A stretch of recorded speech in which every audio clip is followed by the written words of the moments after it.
We need to begin this video with just a simple statement.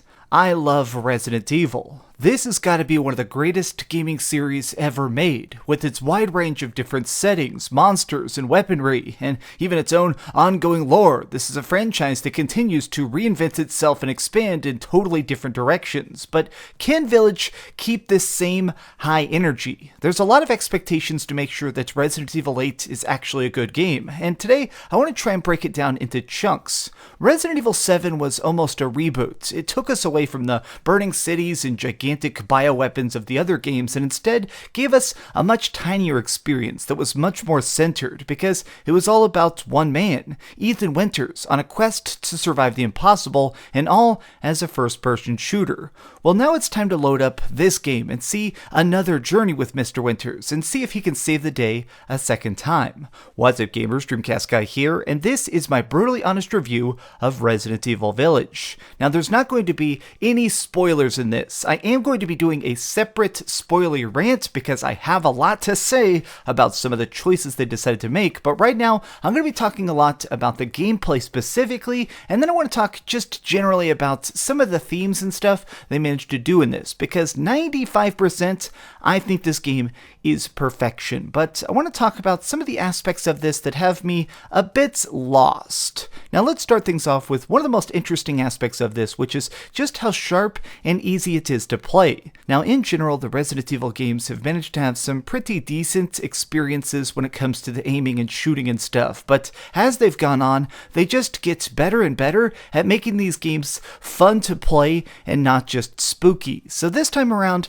this game feels a lot like Resident Evil 4, and what I mean by that is that this game really encourages the action. There is a ton of different monster types in this game, from zombie-looking dudes to vampire guys, and everybody's trying to eat your face, including some crazy freaking hairy werewolves. But here's the thing is that everything is incredibly responsive when it comes to Ethan Winters. In fact, in some ways, it's almost too easy because of how easy it is to aim. Now, oftentimes they will be carrying things like swords or daggers or whatever, but the way they try and balance this out is that since they're moving so slow, they deal a lot of damage. So really the way to try and just keep yourself alive is to always be on the move. Shoot their weak points, try and dodge past them, always make sure that you're behind an enemy if you can be. Put some distance out there. And I like this because it makes it where on normal difficulty, every time there's these random enemies, these little minions just kind of wandering about, you don't feel just terrified by them, but it feels good to mow them down, to try and get your next sniper rifle or a shotgun and just blast 15 dudes of these at once. I like that they make it where every time there's bad guys, you're encouraged to stop, to consider the threat, and then take it out if you deem it necessary. Now additionally, part of the reason this game is definitely more action focused than other games is because everything drops items now. Now here's what I love the most. This guy is called the Duke. Now, the Duke is basically the merchant of this game, and he allows you to do two separate major things. You can buy upgrades to further tinker with your guns, increasing the reload speed, the stopping power. You can make it where the guns you like the most can definitely get bigger and better to fit your playstyle. But an additional part of this, he can just sell you straight up materials. He can sell you more ammunition, more healing items to make sure that if you're out there, if you're fighting, there's always that constant encouragement that if you've been winning fights, you can continue to go to the Duke and keep pushing your character to get stronger and stronger. And I'm going to sound crazy like this, but at times, it almost had this RPG style vibe to it. It almost felt like this role-playing game, but I mean this as a compliment. But being able to like grind against enemies, fighting stronger opponents, getting more rare materials to try and upgrade your weaponry, it's fun. Like, it is extremely fun to get your favorite weapon and manage to tinker with the individual parts to make it even more tailored to your exact playstyle. I think that this is a great touch, especially when it comes to some of the bigger opponents that start showing up. Establishing your arsenal of tools and getting ready for the next big boss fight, bracing yourself for the crazy gooey monster that you know is about to show up, is something that definitely is good in this game, but there's also these subtle retro touches that I'm definitely glad that they brought back. Like, one of them is, you get a lot of different guns in this game, you get a lot of different items, and so to make it where this stuff always feels very, very accessible, they brought back the suitcase from Resident Evil 4. Yes, that's right. You've got the Tetris briefcase. This is the inventory screen that allows you to constantly switch items around, combine materials, or even look at specific items.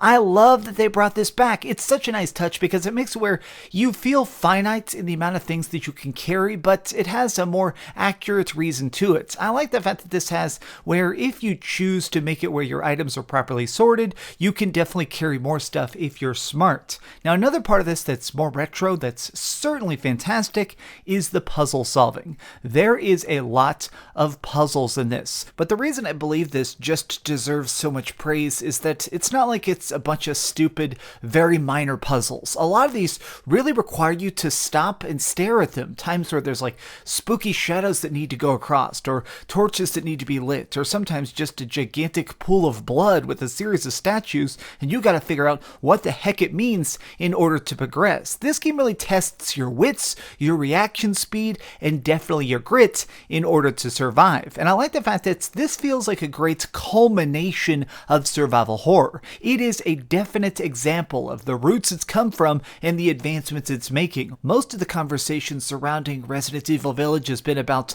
Lady Dimitrescu, this gigantic vampire lady, but I feel like when gamers get a chance to actually play this, they're only going to be talking about how this is truly one of those gameplay is king experiences. Now let's talk a bit more about the story, and I kind of want to talk about how this gameplay fits the context of it.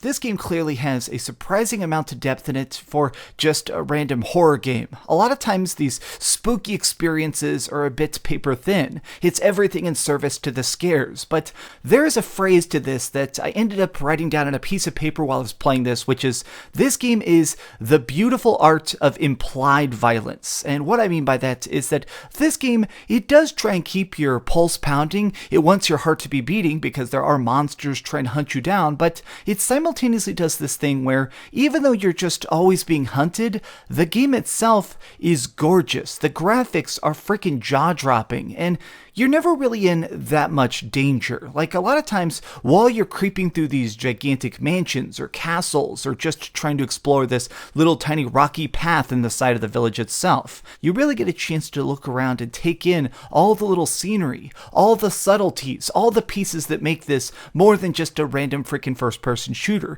This is a village in and of itself. We are Ethan. In many aspects, this is kind of what works the most, is that we now care about him as a character, and so when he's scared, we are scared. When things are going crazy, we feel freaking intensified by it. Now, the producer of this game stated that in an interview, they felt that a lot of players were being too terrified by Resident Evil 7, so they tried to tone the spooky down to make it so that the raw fear in the sequel, it's not quite as high bar. They definitely tried to make this game much more measured. And honestly, I'm shocked to say this, but it kind of works. I think the slower pace of scares makes it where you have a chance to sort of let the fears sink in. Now, personally, I loved the intensity of Resident Evil 7, but I appreciate the fact that now there's more of a chance to catch your breath. Like, in some places, you know you're safe. There are just sections of this game where you know you're not going to be attacked. And so because of this, the pacing gives you this chance to really kind of consider the world around you, to look at people, to see the characters, to really appreciate the fact that there are these moments where you get a chance to really just dread what's coming next. You know that there's another dungeon filled with some crazy monsters that are just so freaking messed up, and it gives you this weird vibe where you can kind of appreciate where things are going next. You can kind of appreciate the fact that these scares are coming soon.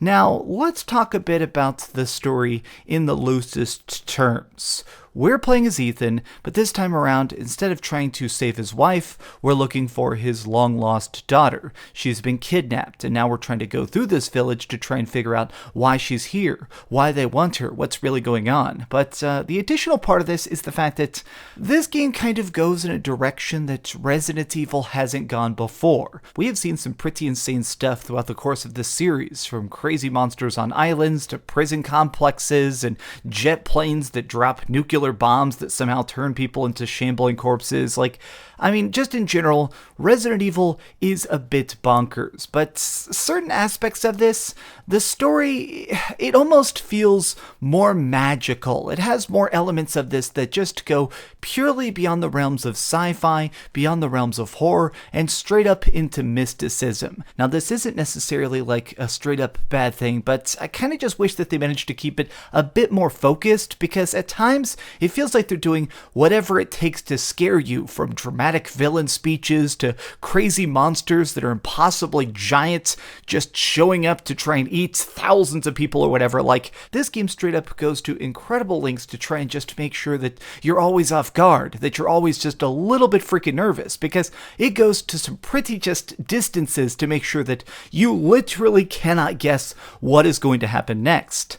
Now, the biggest problem I have with this game is stuff I can't fully say, because I'm gonna have to talk about it in the spoiler video, but some of the choices they made with the characters are dumb. Now, the gameplay itself is fun. I like upgrading my guns. I love trying to speedrun this game. Running through this game took me about 12 hours, and it was a blast. It was a seriously freaking top-notch experience, but at times, the actions of people, the things that take place, I don't know, they don't quite make sense. I definitely had some scenarios where I was sitting there, and I had to be like, really? Are we really freaking doing this? And to me, that takes me out of the experience. As a long-term Resident Evil fan who's not only beaten every single one of the games, I've beaten every version of them. I've played them on every freaking difficulty. I've always been a big lover of the heart and soul of Resident Evil, and I'm still gonna stick with it, but some of the decisions they decided to do here are just so cheesy and just so random. I mean, to me it feels like they're trying a little bit too hard to just make this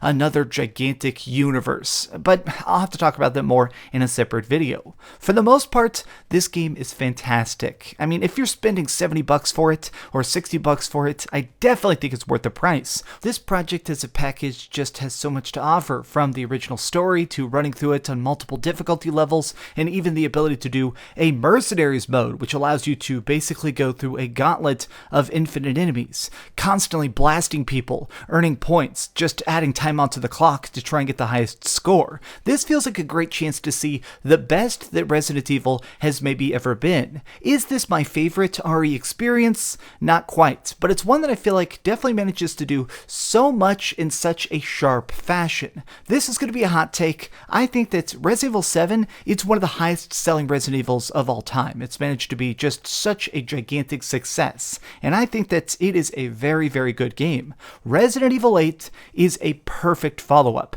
It's not the best game ever, but it manages to just set the tone and set the vibe and follow in those footsteps so closely that I think I enjoyed it more because of it. As somebody that just finished Resident Evil 7 again right before playing this, you definitely get that rewarding feeling that this is a payoff to so many storyline elements. This is that exact reward for the people that love 7, who love classic Resident Evil. This is the reward. This is exactly what we deserve. Okay, so we've heard some good and some bad, but let's go over the ratings board and put a big number on it. I am giving Resident Evil Village a 9.5 out of 10. Thank you so much for watching, gamers. This has been an absolute blast of a game to play. I mean, this has probably been my most hyped experience of the entire year, so the fact that it's here, that it's playable, that I've had a chance to beat it, this has been an absolute highlight. I genuinely appreciate you clicking on this video and for watching it and coming along with this ride, because it has been just such a pleasurable time for me. So seriously, it's meant so much. If you enjoyed this video, please give it a like, share with your friends, and subscribe if you haven't already. But do me the biggest favor of all, and keep dreaming. You know what I'm going to put here at the very, very end? About 2 months ago, I randomly found like this haunted carnival out in the woods, and I filmed a video at it. I've never had a chance to do anything with the 60 seconds, so here you go. Enjoy this spooky haunted carnival, because it seems sort of Silent Hill-esque, and so it sort of fits into this Resident Evil video, and I don't have any other reason to use it. Hello gamers, I'm currently in perhaps one of the most haunted, spooky places I've ever seen in my life. We were just trekking through some nice Oklahoma woods when I stumbled upon what is apparently a haunted freaking carnival. But thankfully they left on this great giant Ferris wheel to make sure I am properly freaked out. I think some cars approaching, and that's either the cops or somebody from like the hills have eyes. But either way, we're gonna end this video, and if you see it, be sure to like and subscribe because I'm fucked.